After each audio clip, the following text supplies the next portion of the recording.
चलो बच्चों, तो आज हम लोग इंग्लिश में सेकंड पोएम देखें। जो पोएम का नाम है geography lesson. Geography lesson poem का नाम ही ये है कि जिसमें एक पोएटिक वे में आपको ऐसे एक्सप्लेन किया हुआ है कि आप लोग जैसे सिटी को जो है वो रास्ते पर चलते हुए देखते हो, अपनी ही सिटी, अपने ही शहर को रास्ते पर यहाँ वहाँ आप लोग चलते हुए देखते हो ना, सिटी के रास्तों पर घूम रहे हो, तो कैसे लगता है आप लोगों को? शायद कोई भी चीज़ पसंद आए भी या शायद नहीं भी है। हर तरफ बड़ी बिल्डिंग, हर तरफ जो है वो, यहाँ कहीं पे छोटी झुपड़पट्टियाँ भी बनी हुई है, कहीं पे गार्डन है, कहीं पे क्या है। ऐसे आप लोग सिटी में ऐसे देखते हो। लेकिन आप इमेजिन करो कि अगर आप लोग सिटी आसमान में ऊपर जाकर जमीन से 10,000 फीट की हाइट से ऊपर से पूरी सिटी देखो तो वो कैसे लगे आपको? इमेजिन करो, 10,000 फीट की हाइट पर ऊपर से पूरी सिटी देख रहे हो। ऊपर से और थोड़ा ऊपर जाओ और आप लोग पूरी कंट्री ऊपर से देखने मिले तो आपको, तो इमेजिन करो कैसे होगा। ठीक है ना, जस्ट इमेजिन करो कि आप लोग तो ज़मीन पे रहते हो, यहाँ से आप लोग अपनी सिटी देखते हो, ये घर देखते हो, लेकिन यहाँ से आपको एकदम ऊपर आसमान में लेकर जाए 10,000 फीट ऊपर, और वहाँ से कहे कि आप देखो, आपकी पूरी सिटी ऊपर से दिखाई दे रही है, जैसे प्लेन से दिखाई देती है ना वैसे। तो पूरी सिटी कैसे लगे वहाँ से? इमेजिन करो। और थोड़ा ऊपर लेके जाएं आपको, और भी ऊपर, और पूरी कंट्री, पूरा इंडिया आपको ऊपर से दिखाया जाए कि देखो ऊपर से पूरा इंडिया कैसे लग रहा है। और उससे भी और ऊपर जाए और पूरा अर्थ आपको ऊपर से दिखाया जाए तो कि देखो पूरा सर्कुलर अर्थ आपको कैसे लग रहा है, तो कैसा लगेगा आपको?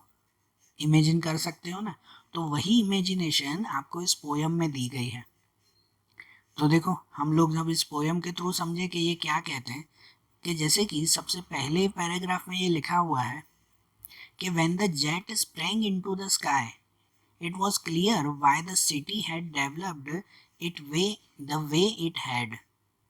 क्या कहते हैं कि when the jet sprang into the sky, कि अगर कोई जेट, कोई प्लेन जो है वो आखिरकार स्प्रेंग इनटू द स्काई, मतलब वो आसमान में अब चल रहा है, एकदम आसमान में ऊपर है, कि समझो यहाँ से 10,000 फीट ऊपर, 10,000 फीट ऊपर, कि वहाँ से आसमान से देख रहे हैं, और वहाँ से देखकर पता चल रहा है it was clear why the city had developed the way it had, कि वहाँ जाकर हमें पता चलता है कि ये सिटी पूरी इस तरह से क्यों बनी हुई है, कि लोगों ने सिटी इस तरह से क्यों बनाई, वो ऊपर जाकर हमें पता चलता है।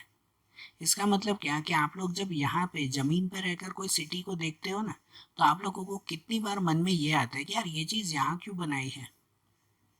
कि जैसे कोई छोटी सी झुपड़पट्टियाँ देखते हो तो वो देखकर आपको लगता होगा कि यार यहाँ पे ये क्यों बना हुआ है। कोई बिल्डिंग देखोगे ना कि यार ये चीज़ यहाँ क्यों बनाई, दूसरी जगह होनी चाहिए थी ना। कि यार ये मैदान यहाँ क्यों बना हुआ है, ऐसे कितनी बार हमें लगता है।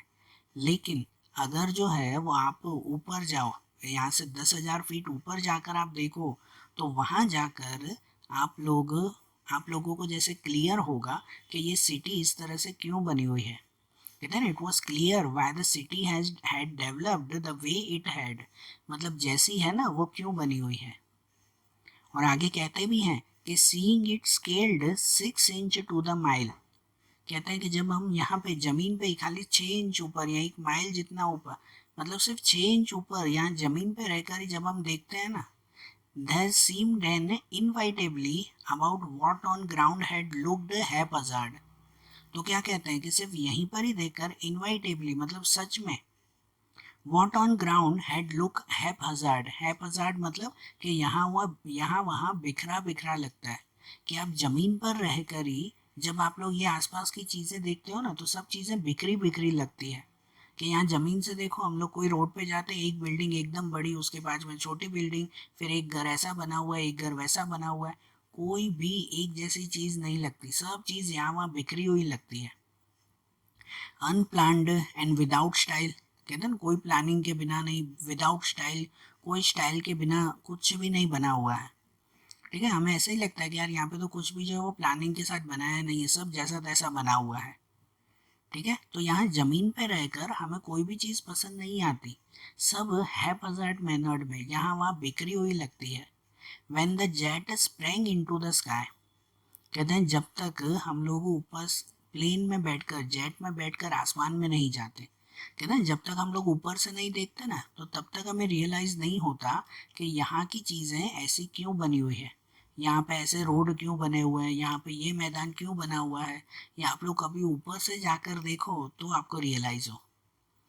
कहते हैं when the jet reached 10,000 feet, it was clear why the country had cities where the rivers ran and why the valleys were populated।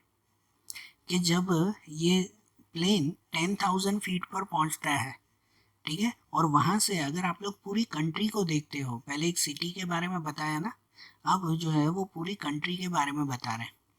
तो अगर आप लोग पूरे देश को देखते हो ना, तो it was clear why the country had cities, कि क्यों क्यों यहाँ पर हर जगह पर ऐसी सिटीज़ बनी हुई हैं, वेयर द रिवर्स रन, कि जहाँ पर ये नदियाँ बहती हैं। कहते हैं ना हर एक बड़े बड़े शहर इन नदियों के पास में ही क्यों बनी हुई हैं।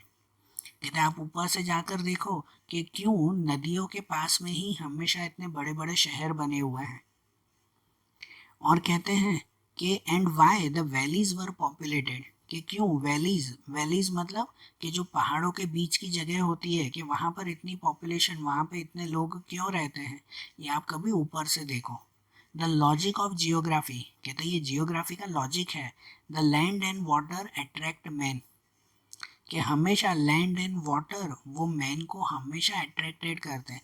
जहाँ ज़मीन मिली, जहाँ पास में पानी हो, ये दोनों चीज़ें जहाँ साथ में हो ना, वहीं इंसान सबसे ज़्यादा रहना पसंद करता है। कहते हैं जहाँ ज़मीन और पानी साथ में हो, मतलब नदी का किनारा हो ना, तो वहीं पर ही इंसान ज़्यादा रहना पसंद करता है। Was clearly delineated when the jet reached 10,000 feet. कहते हैं ये क्लियरली तभी पता चलता है कि जब हम लोग 10,000 फीट पे ऊपर हो। अब यहाँ पे रहकर, ज़मीन पे रहकर जो है वो ऐसी चीज़ें नहीं समझ सकते। आप लोग कभी ऊपर जाओ, इतनी ऊपर से उन चीज़ों को देखो ना, तो ही आप उन चीज़ों की इम्पोर्टेंस समझ सकते हो। और कहते हैं कि when the jet rose 6 mile high, कि अगर अगर अब जो है वो ये जेट वो 6 माइल, 6 माइल ऊपर पहुंच जाता है, ठीक है ना, एकदम ऊपर, कि जब आप लोग अब पूरे अर्थ को देख रहे हो। पहले जो सिचुएशन थी ना, वो समझो कि सिर्फ 1 माइल जितनी थी, थोड़ा सा ऊपर, जहाँ पे आपको सिटी दिखाई दे रही है। दूसरी सिचुएशन में उससे और थोड़ा ऊपर, कि जहाँ पे पूरी कंट्री दिखाई दे रही है। और अब तीसरी सिचुएशन दी गई है कि जहाँ पे एकदम ऊपर आपको पूरा अर्थ दिखाई दे रहा है। कि when the jet rose 6 mile highs, it was clear the earth was round and that it had more sea than land। कि आप जब इतना ऊपर पहुंचते हो ना, तो आपको क्लियर होता है कि हाँ सच में द अर्थ वॉज राउंड, कि ये अर्थ पूरा राउंड है, पूरा सर्कुलर अर्थ बना हुआ है। And it had more sea than land, कि यहाँ पर जमीन से ज़्यादा पानी आया हुआ है, समुद्र आया हुआ है। ये तो हमें पता ही है ना कि हमारे पूरे अर्थ पे 75% वाटर है और 25% लैंड है। तो ऐसी ये प्लेस आई हुई है कि नहीं। But it was difficult to understand that men on the earth found causes to hate each other, to build wall across cities and to kill. From the height, it was not clear why। और आखिरी में, last line में, ये एक message भी दे रहे हैं indirectly, और ये बात बता रहे हैं कि but it was difficult to understand. कहते हैं ये बात सच में समझ में नहीं आती। That the man on earth found causes to hate each other, कि यहाँ ज़मीन पर रहने वाले इंसान है ना, वो हमेशा कॉजेस, हमेशा रीज़न ढूंढते रहते हैं कि कैसे एक दूसरे को तंग करें, कैसे एक दूसरे से नफ़रत करें। वो लोग नफ़रत के जो है वो रीज़न ढूंढते हैं। To build wall across cities and to kill, हमेशा रीज़न ढूंढते हैं कि कैसे हम लोग अपने शहर, अपने देश के आसपास दीवार बना दें। कहते हैं ना यहाँ पर जो है वो हर देश के बाहर सरहद बनी हुई है, कि ये देश हमारा हो गया, ये देश हमारा हो गया, ऐसे सब में डिवाइडेड है। एंड टू किल, और हमेशा रीज़न ढूंढते रहते हैं कि एक दूसरे को कैसे मारें, एक दूसरे को कैसे तंग करें।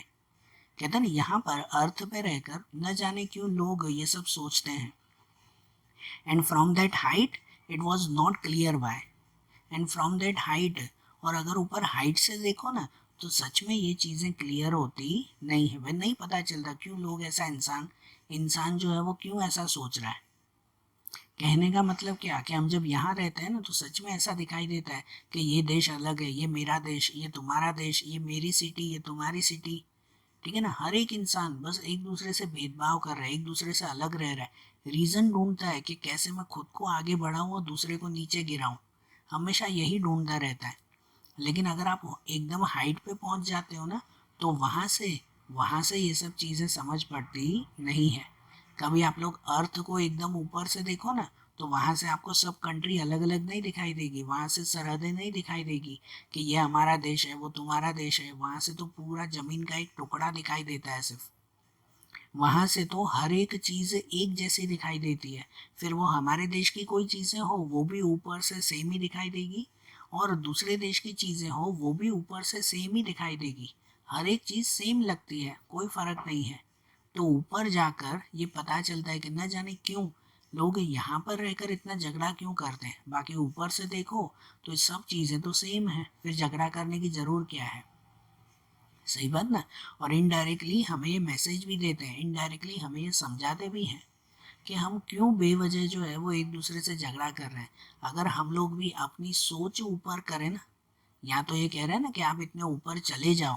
अब प्लेन में बैठकर इतने ऊपर जाना तो शायद पॉसिबल ना हो, लेकिन ये इनडायरेक्टली कह रहे हैं कि अपनी सोच ऊपर करो, अपनी सोच बड़ी करो। जब आप अपनी थिंकिंग, अपनी सोच इतनी ऊपर तक लेके जाओगे ना, तो ये लड़ाइयाँ, एक दूसरे के लिए झगड़े, ये परेशानियाँ, वो सब शायद एक ना एक दिन ख़त्म हो जाएगी। बरोबर, समझ आ रही है बात? ठीक है।